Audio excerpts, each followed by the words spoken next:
안녕하세요 여러분, 냇물아 흘러흘러 이현주입니다. 이번 영상은 8권의 뒷부분 내용 살펴보도록 하겠습니다. 이 부분에선 용정생활 마무리와 2권의 마지막 장면이 나오는 거예요. 자, 그 내용들을 4가지 사건으로 살펴보도록 하겠습니다. 첫 번째는 월선의 죽음입니다. 월선의 죽음은 2부를 마무리하겠다는 소설적 장치이기도 하고요. 1부와 2부를 끌어왔던 세대가 뒤로 물러나는 사건의 하나로 볼 수 있을 것 같아요. 7장 벌목장의 오두막은 월선의 죽음을 앞두고 이 사건을 어떻게 받아들이는지에 대해서 홍이와 영팔이 그리고 용희의 마음까지 나와 있습니다. 어떻게 보면 우리가 1, 2부에 밀착해왔던 인물들을 보내주는 작가의 배려 같기도 해요. 자, 홍희는 정말 어쩔 줄 모를 거예요. 그래서 자신이 할 수 있는 것들을 하죠. 자, 퉁포술에 있는 용희에게 편지를 보냅니다. 그래도 오지 않으니까 벌목장으로 스스로 찾아갑니다. 자, 이런 홍희를 보고 영팔이가 의아하게 생각합니다. 월선이가 정말 죽음에 임박했다는 것을 알게 된 겁니다. 영팔이는 월선이가 죽는다는 그런 충격적인 사실에 대해서 고향에 대한 그리움이 컸다는 걸 발견하게 돼요. 월선이가 죽어? 월선이가 죽다니, 그게 웬 말고. 벼랑간 뜨거운 것이 목구멍을 치고 올라온다. 눈 언저리가 불덩이처럼 뜨겁다. 영팔의 얼굴은 뜨거운 눈물로 젖는다. 월선이 죽을 것이라는 소식은 그간 묻혔던 망향의 서름을 몰고 온 것이다. 지난 월선이와 기억들을 떠올리고 보니 자신이 고향을 무척 그리워하고 떠나있다는 그 절실한 감정이 솟구친 거죠. 그리고 용희에게 정말 이해할 수 없다는 생각을 갖게 돼요. 그러면서 어떻게든 이해해보려고 노력을 하는데,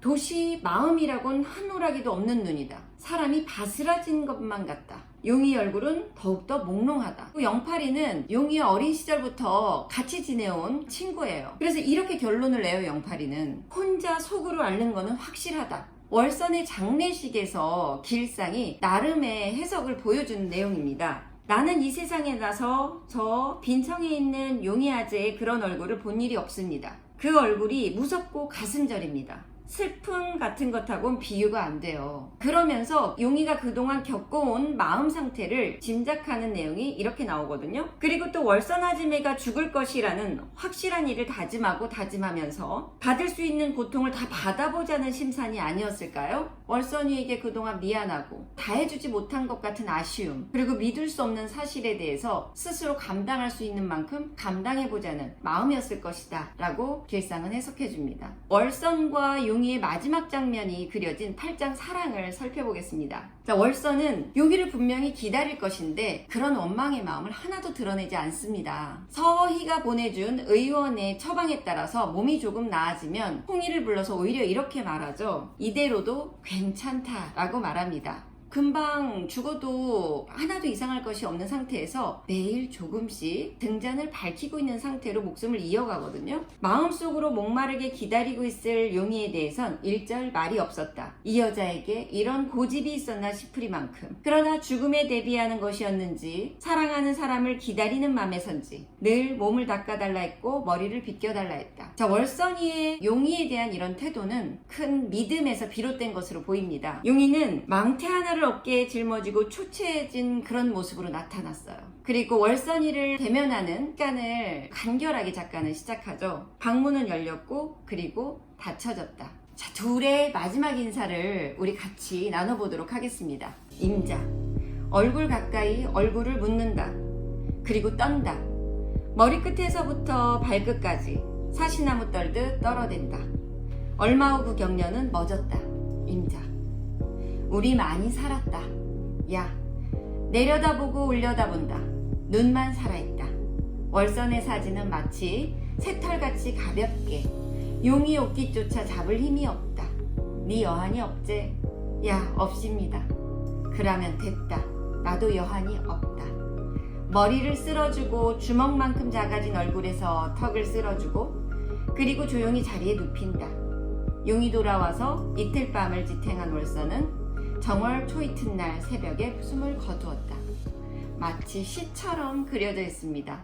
월선의 장례식으로 장면은 이어집니다. 서희의 문상은 이 등장인물 중에서 가장 유연한 인물이 바로 서희가 아닐까라는 생각을 하게 합니다. 상주인 용의와 맞절하는 것을 하나도 꺼리낌 없이 하게 되고 오히려 영팔이 놀라게 되죠. 그리고 영팔에게 약속합니다. 조금만 참아요. 올해 안으로 우린 돌아가게 될게요. 월선의 죽음과 더불어 용절의 생활이 마무리되고 3부에서 새 공간에서 새 이야기가 펼쳐질 것을 독자에게도 알리는 부분이죠. 9장 아기지옥은 제목은 이민혜의 행패와 연관된 이야기지만 이 이민혜를 해결하고 용의와 영팔이 고국으로 돌아갈 실질적인 준비를 하는 내용이 펼쳐지게 되는 겁니다. 자, 거기에서 공로인이 두 사람에게 이렇게 이야기를 전하게 되죠. 아무튼 자네하고 김서방은 이제부터 고향 갈 채비를 치러야 하네. 아니, 고향이 아니지. 진주로 가는 게야. 길서상회도 여름, 늦어도 여름에는 이곳을 떠날 걸세. 허니 자네들은 미리 가 있는 게야. 진주에 가면은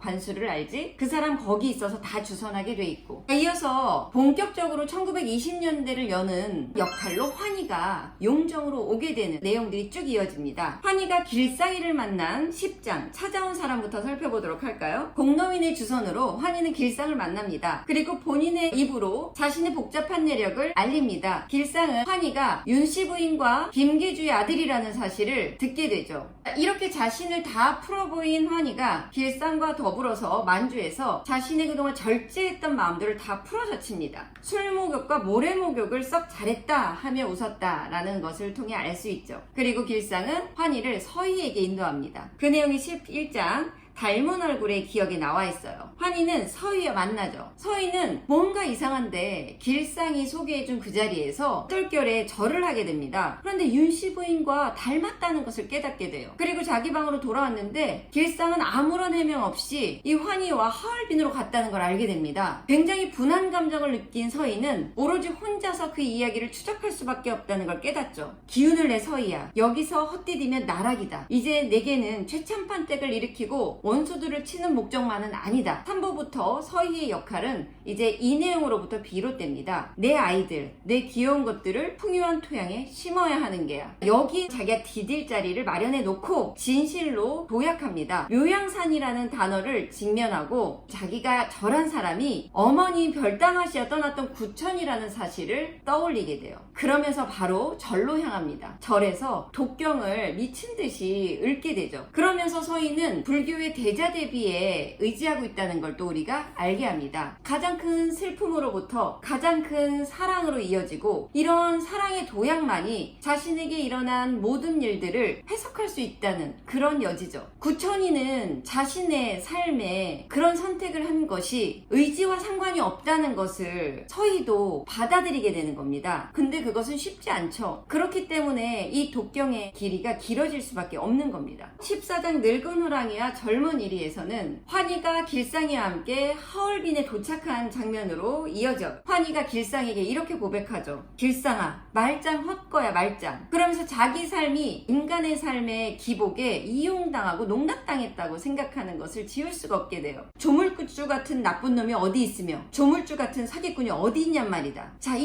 이야기는 이 생애에서 조물주가 도덕과 규범으로 인간의 삶의 원칙들을 제시한 것을 실제로 살았을 때는 지켜내기 불가능하다라는 깨달음하고 이어져요. 바로 이런 도덕과 규범에 살인하지 마라, 간음하지 마라, 그리고 도적질하지 마라, 거짓말하지 마라, 이런 것들이 사회의 규범으로 주어지잖아요. 그런데 환희 자신의 삶을 돌이켜보건대 살인으로 점철돼 있고 간음으로 행해져 있고 그리고 자신의 태생 자체가 그렇게 이어져 있고 이 모든 것 없이는 자신의 삶 자체가 해석이 안 되는 거예요. 그러면 이 조물주와 자신의 실제 삶과의 간극을 어떻게 메꿀 수 있냐는 거죠. 그런 깨달음을 얻고 나니까 내세에 복을 준다고 하는 것은 다 헛것이다 라고 절규하게 되는 거죠. 길상은 이런 환희의 혼란스러움을 다시 사람들의 삶으로 끌어옵니다. 아무리 이것들이 말짱 헛것이라 하더라도 우리는 규율과 규범에 인간성을 시도하는 것을 멈출 수는 없다는 발버둥으로 이어지게 하죠. 길상이 당신의 절규는 자기 합리화에 지나지 않는다. 어떻게든 우리는 이 안에서 그 규범에 도달하기 위해 애쓸 수밖에 없다. 결코 도달할 수 없다 할지라도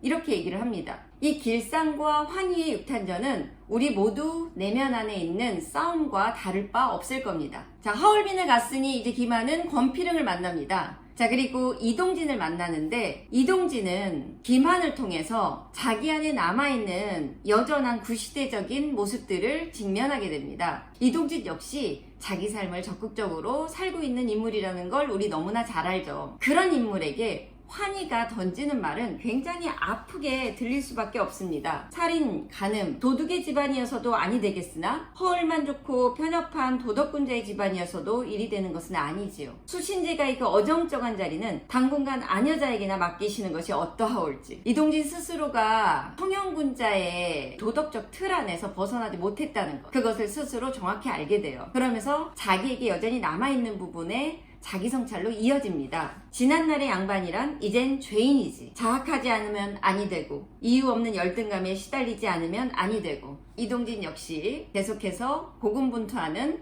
알 수 있습니다. 자, 이제 세 번째 내용, 독립운동의 근거지가 발견되기 직전 위기의 상황인데요. 12장 추적 부분에 잘 나와 있습니다. 아주 집요하게 금녀를 추적하던 김두수는 금녀가 사용한 권총을 통해 독립운동들이 밀접하게 곳에 펼쳐져 있음을 짐작하게 돼요. 하얼빈에서 금녀를 발견하게 되는데 민첩하고 침착하게 김두수를 다른 곳으로 유인합니다. 그리고 권총으로 김두수를 공격하지만 김두수는 거기에서 살아납니다. 김두수가 살아남으로 인해서 금녀를 비롯한 장인걸, 박재현이 아주 위험한 상태에 빠지게 돼요. 찾아오는 사람이라곤 개미새끼 한 마리 없는 김두수를 가엾게 생각했는지 같이 입원한 노인은 이따금 먹을 것을 나눠 주었다. 며칠이 지났다. 김두수의 마음도 묘하게 허전해지기 시작한다. 그리고 김두수는 꿈을 꿉니다. 꿈에 어머니 하만댁이 나와요. 자, 그리고 어머니는 이놈 사람 안 될 거라 했더니 부모 말이 문서인이라 무언가 양심의 가책을 느끼는 듯 합니다. 앞에서 공노인이 이 김두수보다 조중구가 더 악인이라고 했어요. 조중구는 스스로 악인이라는 걸 전혀 모른다는 것. 그나마 김두수가 조중구보다 조금 나았다는 것은 자신의 어떤 양심의 가책을 울리는 장치가 조금이라도 있다는 겁니다. 그리고 자기도 모르게 눈물을 흘려요. 이것은 아주 비정한 김두수의 일말의 인간성이 아닐까. 서희 일행은 고국으로 돌아갑니다. 마지막 장 15장 화살같이 길상이는 이미 떠났고요. 다시 돌아오지 않았습니다. 서희는 혼자 돌아가야 합니다. 아이들을 데리고 돌아가는 이 마음을 다잡기 위해서 자주 저를 찾아 독경을 읊습니다. 그리고 공로인은 이 집과 땅을 독립운동의 거점으로 쓰겠다고 이야기합니다. 고향으로 돌아가는 서희의 마지막 장면을 살펴보도록 하겠습니다. 마차 안에서 서희가 안녕히들 계십시오 라고 인사하죠. 서희가 일본 영사관 부인들과 친목 모임을 했잖아요. 거기서 만났던 스무라 양에게 안주인에게 받는 인사입니다. 아주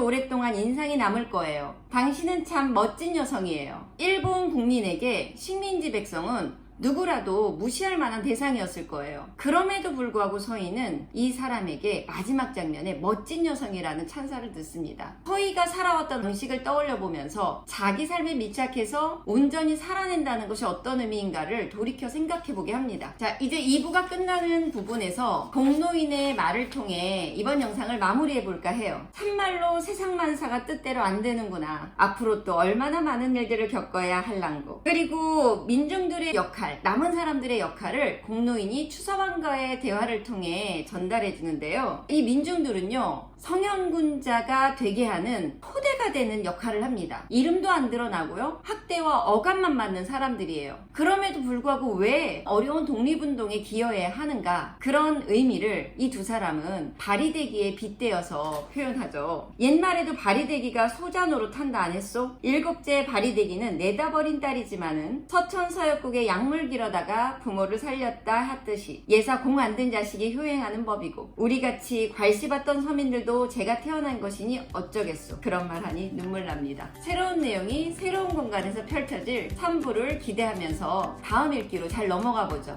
자, 저는 여기까지 냇물아 흘러 흘러 이현주였습니다.